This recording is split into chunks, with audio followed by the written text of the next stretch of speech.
गया, जिससे हमारा रीफाइनेंसिंग रिस्क कम हुआ और मालियाती इस्तेहकाम में इजाफा हुआ। डेट प्रोडक्ट्स को डाइवर्सिफाई किया जा रहा है ताकि इन्वेस्टर बेस को बढ़ाया जा सके। इस सिलसिले में पाकिस्तान स्टॉक एक्सचेंज के ज़रिए स्कूप बॉन्ड का इजरा कर दिया गया है, जबकि मज़ीद प्रोडक्ट्स को लॉन्च करने पर गौर किया जा रहा है। ग्लोबल बेस्ट प्रैक्टिसेस के मुताबिक डेट मैनेज ऑफिस की रीस्ट्रक्चरिंग की जा रही है। पहले पैंडा बॉन्ड के इजरा की तैयारी मुकम्मल कर ली गई है, जिसका मकसद दुनिया के सबसे बड़ी और गहरी चीनी कैपिटल मार्केट तक पाकिस्तान की रसाई को मुमकिन बनाना है। SOE reforms.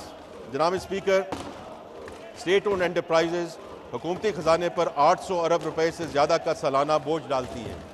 सब्सिडीज़, ग्रांट्स और इक्विटी की मदद में दी गई हुकूमती इमदाद को शामिल किया जाए तो ये तखमीना 1 ट्रिलियन रुपये सालाना से तजावज़ कर जाता है। यही वजह है कि SOE रिफॉर्म्स मालियाती नज़्म व ज़ब्त के लिए इंतहाई अहम हैं। हुकूमत ने SOEs के हवाले से कई अहम इक़दाम किए हैं। SOE रिफॉर्म्स का एक अहम सतून उनकी मुख्तलिफ कैटेगरीज़ में तकसीम है, जिसके ज़रिए उनकी मुस्तक़बिल की सिमत यानी प्रिवेटाइजेशन, रीस्ट्रक्चरिंग या प्राइवेट पब्लिक पार्टनरशिप मॉडल का तयन किया जाता है। काबीना की एक कमेटी के ज़रिए इस कैटेगराइजेशन को मुकम्मल कर लिया गया है।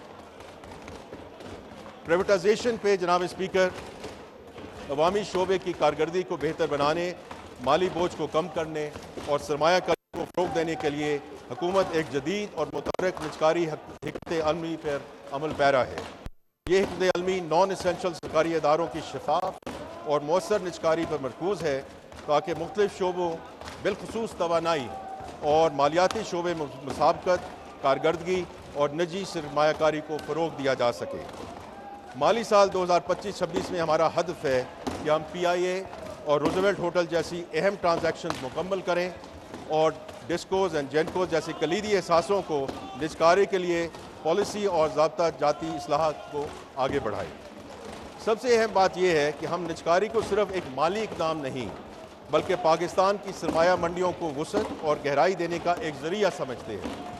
मुनज़्ज़म पब्लिक लिस्टिंग और ऑफर्स के ज़रिए हमारा मकसद ये है कि सरकारी असासों को स्टॉक मार्केट में शामिल किया जाए, ताकि मार्केट में शफाफियत बढ़े, सरमायाकारों की शिरकत मुमकिन हो और अवाम की मईशत में शमूलियत को फ़रोग़ दिया जा सके।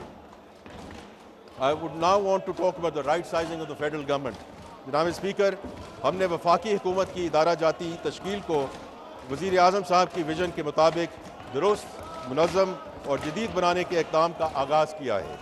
ये अहम और बुनियादी इस्लाहात इस असूल पर मबनी है कि हुकूमत अवामी सहूलियात की फराहमी के लिए टैक्स दहिंदगान पर कम से कम बोझ डाले, हुकूमती स्ट्रक्चर में इनोवेटिव आइडियाज़ के लिए साजगार माहौल दस्तयाब हो और हुकूमती कारोबारी मामलात में हिस्सा ना बने, बल्कि जो मैं बार बार कहता रहता हूँ और वज़ीर आज़म साहब भी यही कहते हैं, the private sector should lead the country. अब तक काबीना ने 10 वजारतों की राइट साइजिंग के मनसूबों की मंजूरी दे दी है, जो अमल दरामद के मरहले में हैं। 6 डिवीजन्स को ज़िम करके 3 बना दी गई हैं। 45 कंपनियों और इदारों को प्राइवेटाइज, ज़म या वाइंड अप किया जा रहा है। तकरीबन 40,000 वेकेंट पोजीशंस को ख़त्म कर दिया गया है। अगली 10 वजारतों के लिए राइट साइजिंग की सिफारिशात को हतमी शक्ल दी जा चुकी है, जबकि मज़ीद 8 वजारतों के हवाले से तजावीज़ ज़ेर गौर है। Pension reforms. जनाब स्पीकर, पेंशन रिटायर्ड मुलाजमीन का बुनियादी हक है। पिछली कुछ दहाइयों में पेंशन स्कीम में एग्जीक्यूटिव ऑर्डर्स के जरिए तब्दीलियाँ की गई, जिसकी वजह से सरकारी खजाने पर बोझ पड़ा। पेंशन स्कीम को दुरुस्त करने और सरकारी खजाने पर बोझ को कम करने के लिए हुकूमत ने पेंशन स्कीम में इस्लाहात की हैं, जैसे कबल अज़ वक्त रिटायरमेंट की हौसला शिकनी, पेंशन इजाफा कंज्यूमर प्राइस इंडेक्स से मुंसलक, शरीक हयात के इंतकाल के बाद फैमिली पेंशन की मुद्दत 10 साल तक महदूद, एक से ज़ायद पेंशन का खात्मा, रिटायरमेंट के बाद दोबारा मुलाजमत की सूरत में पेंशन या तनख्वाह में से किसी एक का इंतखाब। अब मैं उन अहम मौज़ूआत का अहाता करना चाहता हूँ जनाब स्पीकर, कि जो कि कौमी अहमियत के हामिल हैं। पहले क्लाइमेट चेंज। जनाब स्पीकर, माहौलियाती तब्दीली पाकिस्तान के लिए एग्जिस्टेंशियल थ्रेट है। ये हमारी बका का मसला है। पाकिस्तान माहौलियाती तब्दीली से सबसे ज़्यादा मुतासरा मुल्क में शामिल है। माहौलियाती तब्दीली के मनफी असरात का सद्देबाब हुकूमत की अहम तरजीह में से एक है। माहौलियाती तब्दीली से निपटने के लिए बेशबहा वसाइल की ज़रूरत होती है। इसीलिए हुकूमत ने गुज़श्ता 16 माह में क्लाइमेट फाइनेंस पर खसूसी तवज्जो दी है और इस सिलसिले में नुमायाँ कामयाबियाँ भी हासिल हुई हैं। वर्ल्ड बैंक और IFC से कंट्री पार्टनरशिप फ्रेमवर्क के तहत पाकिस्तान को अगले 10 साल में $40 अरब के वसाइल मुहैया करेंगे। माहौलियाती तब्दीली से निपटना इस फ्रेमवर्क की अहम तरजीह है।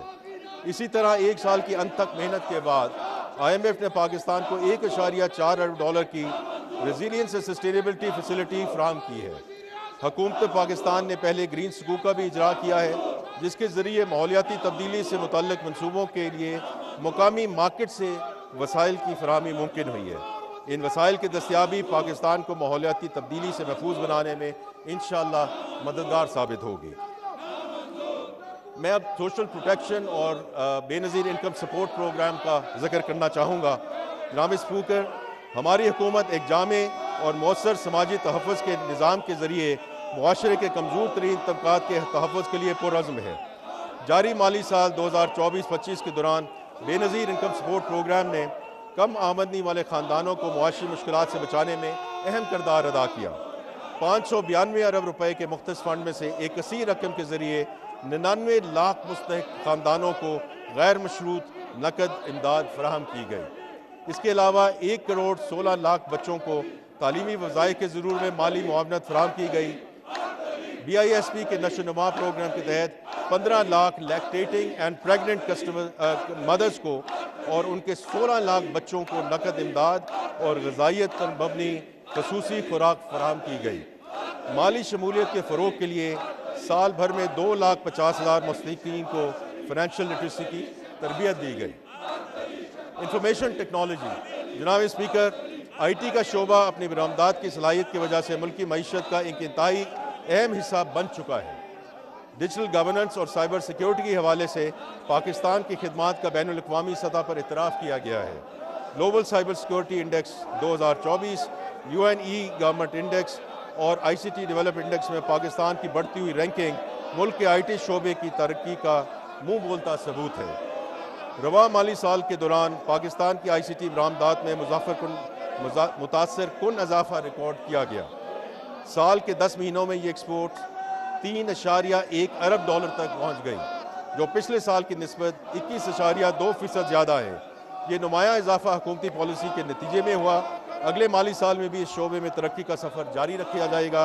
अगले 5 सालों में ICT एक्सपोर्ट्स को $25 अरब तक बढ़ाने की मनसूबाबंदी कर ली है।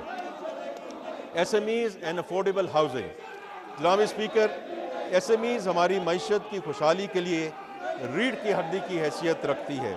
यही वजह है कि वज़ीर पाकिस्तान ने SMEs के फ़रोग़ पर खसूसी तवज्जो दी है। इस सिलसिले में वज़ीर आज़म ने एक स्टीयरिंग कमेटी तश्कील दी है ताकि तमाम सरकारी इदारों की मरबूत कोशिशों से इस शोबे को फ़रोग़ दिया जा सके। SMEDA ने 2024 से लेकर 27 तक के लिए 3 साला कारोबारी मनसूबा तैयार किया है, जिसके अहम अज़्ज़ा में SME फाइनेंसिंग में इजाफा, बरामदात का फ़रोग़, सनतों के माबैन रवाबत, ख़वातीन की कारोबारी शराकत और मौसमियाती तब्दीलियों के असरात से तहफ़्फ़ुज़ शामिल है। एक बड़ी कामयाबी SME रिस्क कवरेज स्कीम है, जिसके तहत मई 2025 तक 95,000 से ज़्यादा SMEs को 311 अरब से ज़्यादा ज़ायद की माली मुआवनत फराहम की गई। इसके नतीजे में कुल SME फाइनेंस 471 अरब रुपए से बढ़कर 641 अरब रुपया हो गया है, जबकि मुस्तफ़ीद होने वाले कारोबारों की तादाद 1,74,000 से बढ़कर 2,62,000 तक पहुँच गई है। हुकूमत का आज़म है कि इंशाअल्लाह 2028 तक SME फाइनेंस को 1100 अरब रुपए तक बढ़ाया जाए और मुस्तफ़ीद कारोबारों की तादाद 7,50,000 तक पहुँचाई जाए। स्टेट बैंक ऑफ पाकिस्तान बैंकों, फिनटेक इदारों और दीगर स्टेक होल्डर्स के साथ मिलकर SME फाइनेंस के निज़ाम को बेहतर बनाने के लिए सरगर्म है और हाल ही में SME फाइनेंस से मुतल्लिक नज़रसानी शुदा ज़वाबत अवामी मशावरत के लिए जारी किए गए हैं। इन ज़वाबत का मकसद बैंक को ज़्यादा लचक देना, कर्ज़े के हसूल का अमल आसान बनाना, टेक्नोलॉजी के इस्तेमाल को फ़रोग़ देना और ज़मानत की शराइत को नरम करना है।